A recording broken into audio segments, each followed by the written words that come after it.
Please welcome to speak to us the funniest man on earth, a performer of legendary comic genius, a children's book author of profound depth, an individual of enormous compassion who is doing so much to make our world a better place, the great Jim Carrey.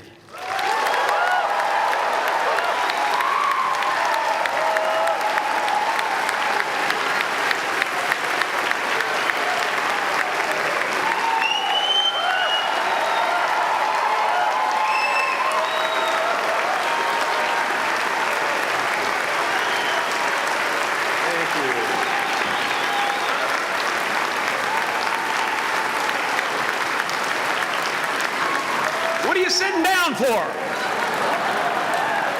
I was going to milk that for a while. You guys can stretch that out in post, right? You can make that longer in the edit. Thank you, Bevan. Thank you all. Jai Guru Dev.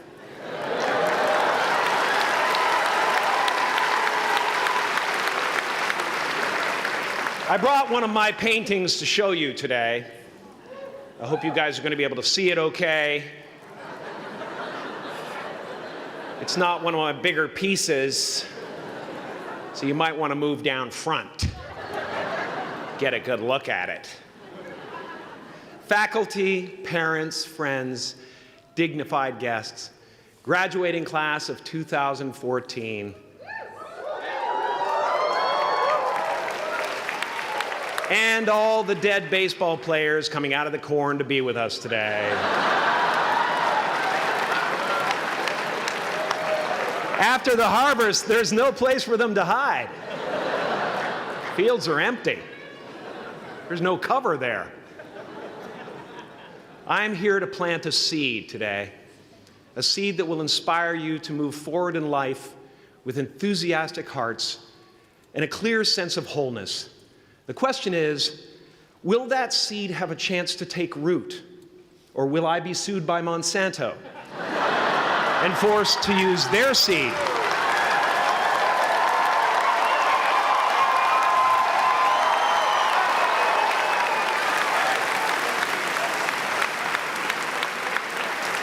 Which may not be totally Ayurvedic. Excuse me if I seem a little bit low energy today, whatever this is. I slept with my head to the north last night. Oh man! Oh man! You know how that is, right, kids? Yeah. Woke up right in the middle of Pitta, couldn't get back to sleep till Vata rolled around. Crazy.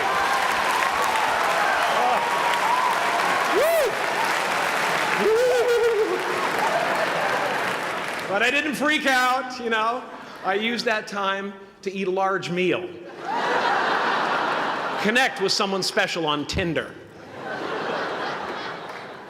Because life doesn't happen to you, it happens for you. How do I know this? I don't, but I'm making sound, and that's the important thing. That's what I'm here to do. Sometimes I think that's the only thing that's important, really, you know? It's just letting each other know we're here. You know? Reminding each other that we're part of a larger self. I used to think Jim Carrey is all that I was. Just a flickering light, a dancing shadow, the great nothing masquerading as something you can name. Seeking shelter in caves and foxholes dug out hastily, an archer searching for his target in the mirror, wounded only by my own arrows, begging to be enslaved, pleading for my chains, blinded by longing and tripping over paradise.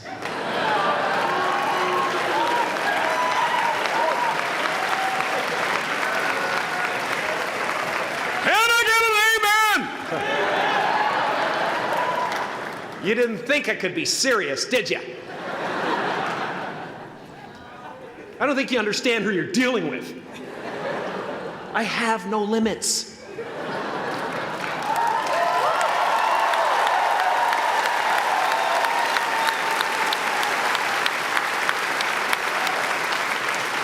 I cannot be contained because I'm the container.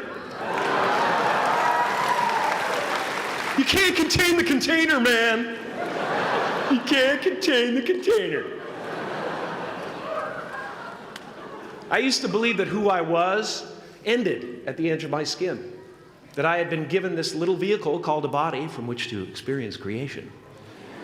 And though I couldn't have asked for a sportier model, it was, after all, a loaner and would have to be returned. Then I learned that everything outside the vehicle was part of me too. And now I drive a convertible.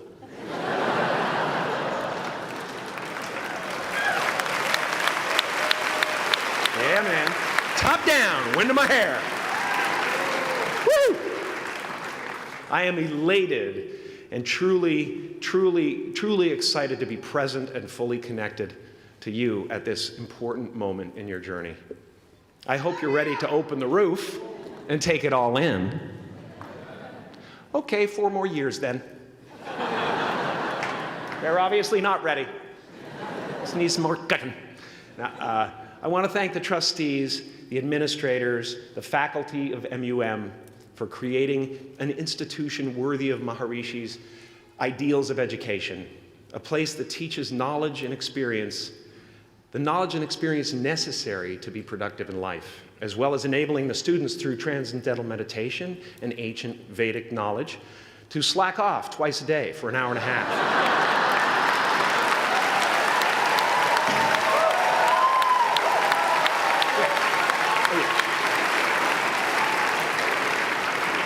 Don't think you're fooling me. But I guess it has some benefits. It does allow you to separate who you truly are and what's real from the stories that run through your head. You have given them the ability to walk behind the mind's elaborate set decoration and to see that there's a huge difference between a dog that is going to eat you in your mind and an actual dog that is going to eat you.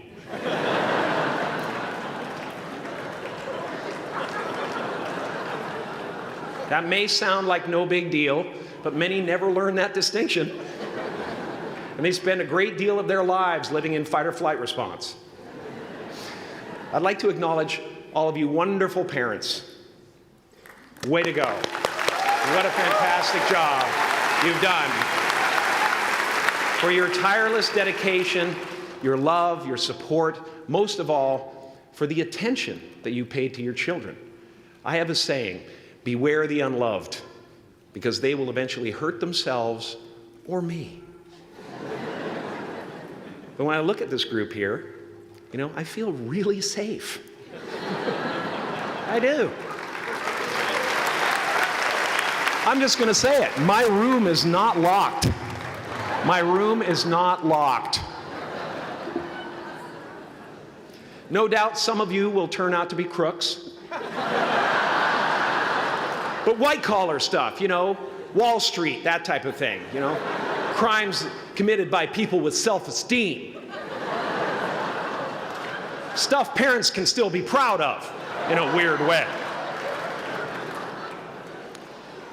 And to the graduating class of 2017, -3, you didn't let me finish. Congratulations. Yes, give yourself a round of applause, please. Please.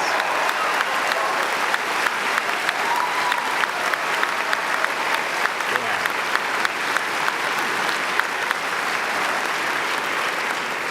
You are the vanguard of knowledge and consciousness, a new wave in a vast ocean of possibilities.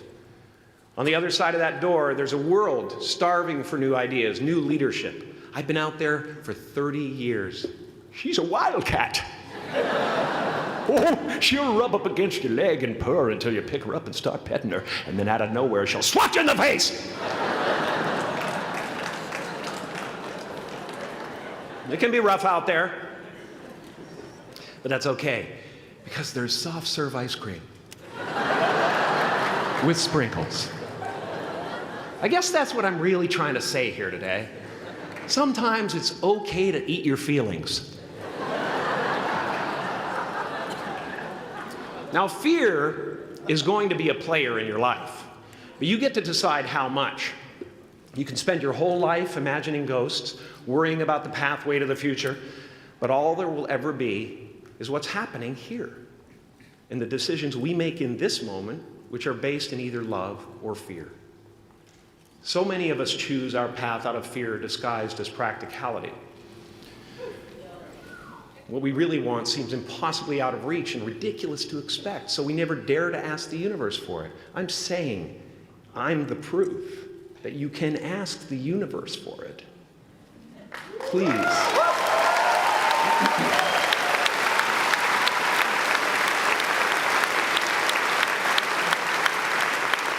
And if it doesn't happen for you right away, it's only because the universe is so busy fulfilling my order.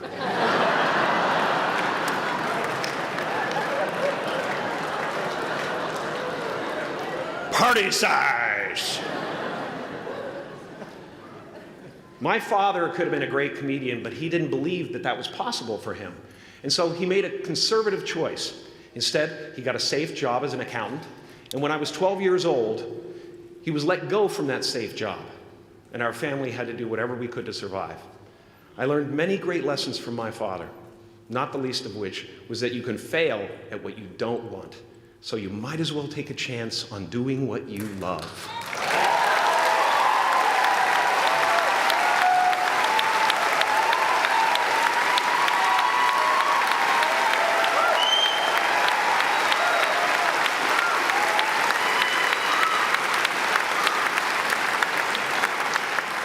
It's not the only thing he taught me, though. You know, I watched the effect of my father's love and humor and how it altered the world around me.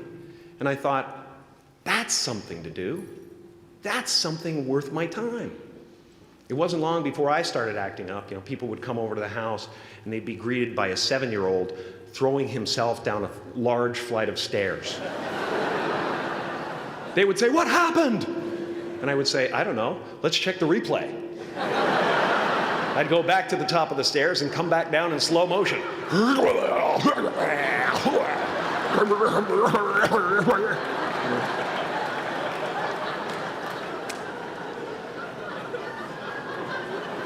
It was a very strange household. My father used to brag that I wasn't a ham, I was the whole pig. And he treated my talent as if it was his second chance. When I was about 28, after a decade as a professional comedian, I realized one night in LA that the purpose of my life had always been to free people from concern, just like my dad. And when I realized this, I dubbed my new devotion the Church of Freedom from Concern. The Church of FFC.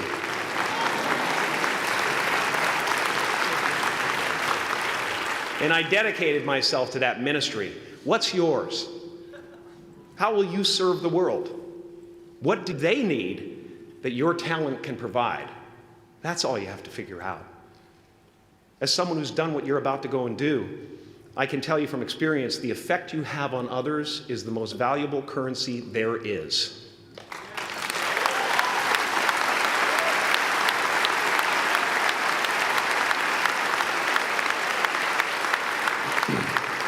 Because everything you gain in life will rot and fall apart, and all that will be left of you is what was in your heart. My choosing to free people, from concern got me to the top of a mountain. Look where I am. Look what I get to do. Everywhere I go. I'm going to get emotional because when I tap into this, it really is extraordinary to me. I did something that made people present their best selves to me wherever I go.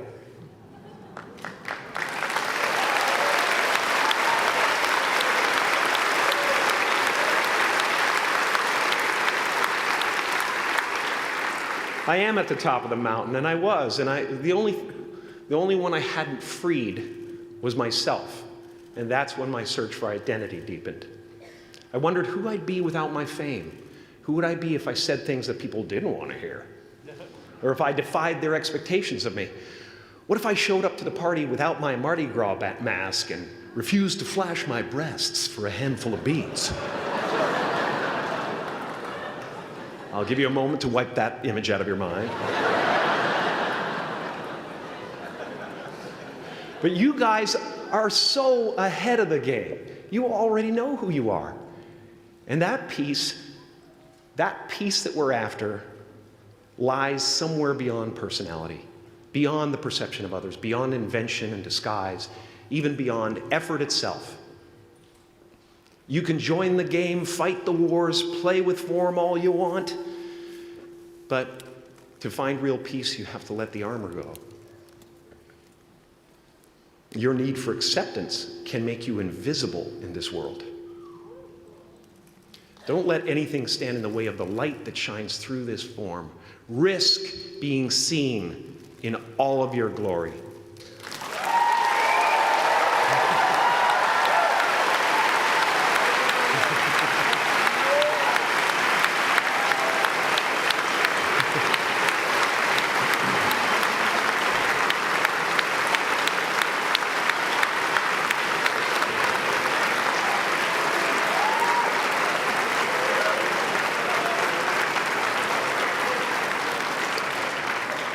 It's not big enough. This painting is big for a reason. It's called high visibility. It's about picking up the light and daring to be seen. Here's the tricky part. Everyone is attracted to the light. The party host up at the top, who thinks unconsciousness is bliss and is always offering to drink from the bottles that empty you. Misery below her.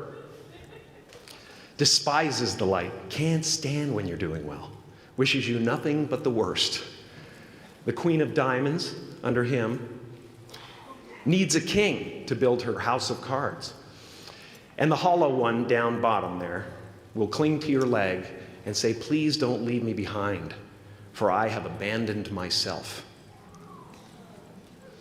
Even those who are closest to you and most in love with you, the people you love most in the world, will find clarity confronting at times. This painting took me thousands of hours to complete. And when I was finished, thank you, thousands of hours, yes. I'll never get them back. I'll never get them back. I worked on this for so long. I was weeks and weeks like a madman alone on a scaffolding. And when I was finished, one of my friends said, this would be a cool blacklight painting. So I started over.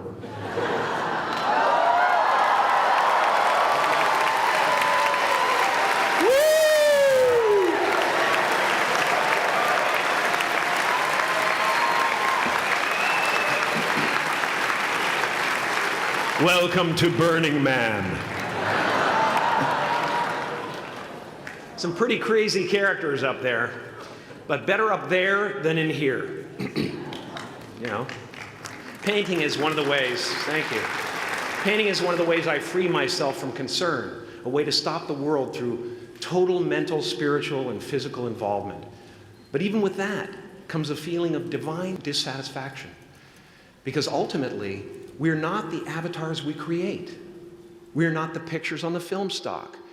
We are the light that shines through. All else is just smoke and mirrors, distracting, but not truly compelling. I've often said that I wished people could realize all their dreams and wealth and fame, and so that they could see that it's not where you're going to find your sense of completion.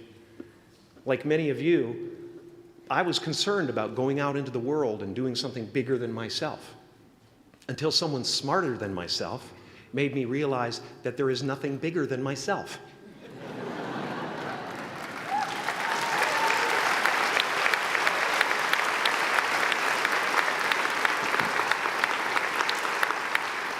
My soul is not contained within the limits of my body. My body is contained within the limitlessness of my soul, one unified field.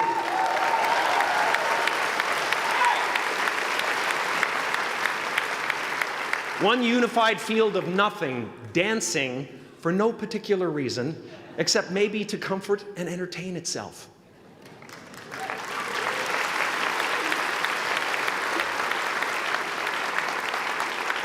As that shift happens in you, you won't be feeling the world, you'll be felt by it. You'll be embraced by it.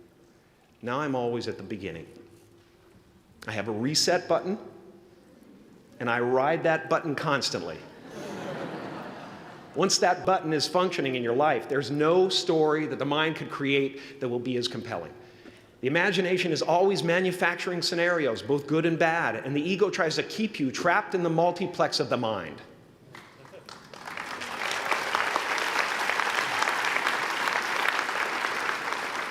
Our eyes are not viewers, they're also projectors that are running a second story over the picture that we see in front of us all the time. Fear is writing that script, and the working title is, I'll Never Be Enough.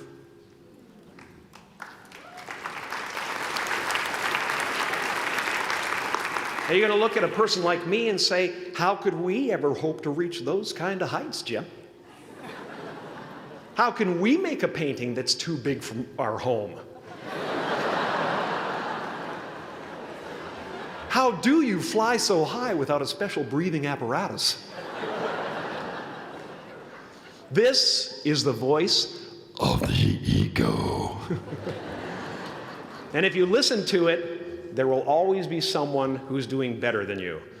No matter what you gain, ego will not let you rest. It will tell you that you cannot stop until you've left an indelible mark on the earth, until you've achieved immortality. How tricky is this ego that it would tempt us with the promise of something we already possess?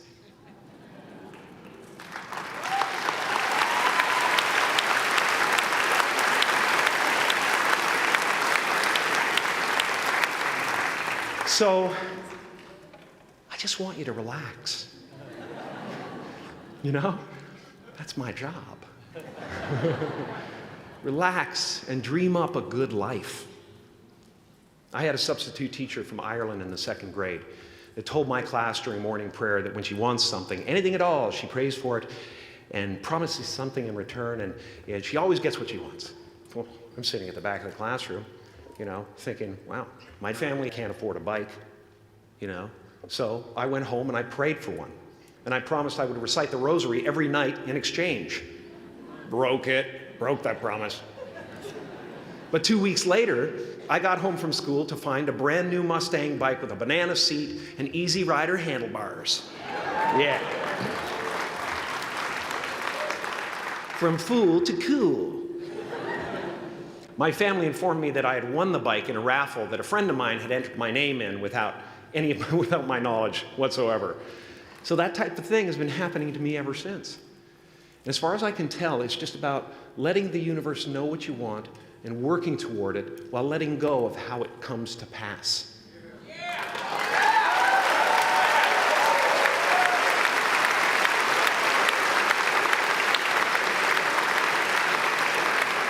Your job is not to figure out how it's going to happen for you, but to open the door in your head. And when the door opens in real life, just walk through it.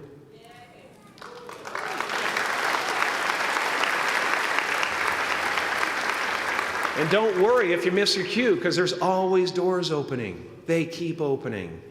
And when I say life doesn't happen to you, it happens for you, I really don't know if that's true. I'm just making a conscious choice to perceive challenges as something beneficial so that I can deal with them in the most productive way. You'll come up with your own style. That's part of the fun. Oh, and why not take a chance on faith as well?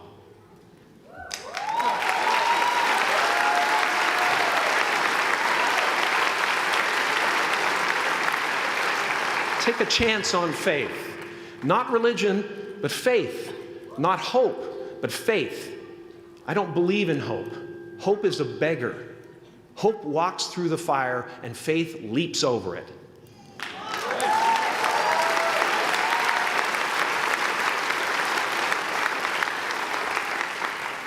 You are ready and able to do beautiful things in this world.